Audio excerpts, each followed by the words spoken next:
8h05, direto de Brasília, com outro recado agora. Se Arthur Lira mandou o recado para o Executivo, o presidente do Senado Federal, na abertura do ano legislativo, mandou o seu recado para o Supremo Tribunal Federal. Não é, Cláudio Humberto? Bom dia. Olá, Thaís Freitas, muito bom dia. De fato, não faltaram recados ontem, recados importantes, né? Quem imaginava, por exemplo, que o presidente do Senado, o senador Rodrigo Pacheco, acalmou os ânimos ou usou o recesso parlamentar para algum tipo de conchavo com o Supremo Tribunal Federal para colocar panos quentes naquelas medidas, naquela reação dos senadores, dos parlamentares, de uma maneira geral, a atitude agressiva, até hostil, muitas vezes, do Supremo Tribunal Federal contra o Congresso Nacional. Quem pensou assim se enganou, viu?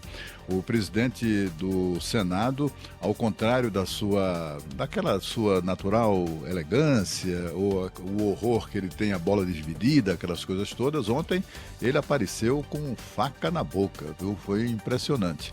Ele não apenas reiterou a intenção de colocar para votar e apoiar a aprovação do fim da saidinha, ele que é do estado de Minas Gerais, onde na saidinha de fim de ano um bandido assassinou covardemente um policial militar com um tiro no rosto, e outros crimes horrorosos cometidos por bandidos soltos na saidinha de fim de ano, e também soltos agora, já cometeram um crime na saidinha de carnaval. Uma beleza este país. Bom, mas o fato é que o presidente do Senado ontem demonstrou que a cara feia e a caçada promovida no Supremo a parlamentares não assustaram o presidente do Senado, né? Ele acabou com aquela elegância que é habitual, confirmando que estão a caminho medidas no Senado Federal, que é a casa própria para agir em relação a medidas assim em relação ao Supremo Tribunal Federal.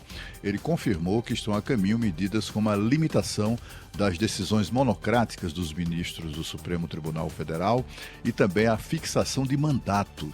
Ele foi muito enfático nessa questão da fixação de mandato para ministros do Supremo Tribunal Federal. Não faltam propostas, tanto para um lado quanto para o outro. E, portanto, ele disse que ele confirmou que fará isso mesmo, né? E a gente sabe que esses temas irritam muito os ministros do Supremo Tribunal Federal. Tanto assim que o decano Gilmar Mendes, por exemplo, até chamou os autores dessa proposta, da proposta de limitar, por exemplo, as decisões monocráticas, chamou os autores da proposta de pigmeus morais, lembram disso? E também os acusou de brincar de fazer emenda constitucional. Isso ofendeu gravemente o Supremo, o Senado Federal, a Câmara dos Deputados também, etc.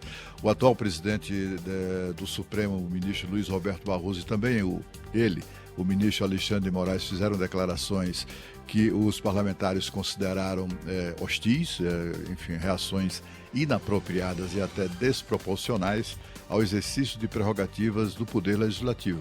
Do mesmo modo que o Poder Legislativo não tem reclamado muito, pelo menos oficialmente, das invasões de competência promovidas pelo Supremo Tribunal Federal. É preciso lembrar que vivemos um ano eleitoral e vivemos também o ano que precede a renovação das mesas diretoras da Câmara e do Senado.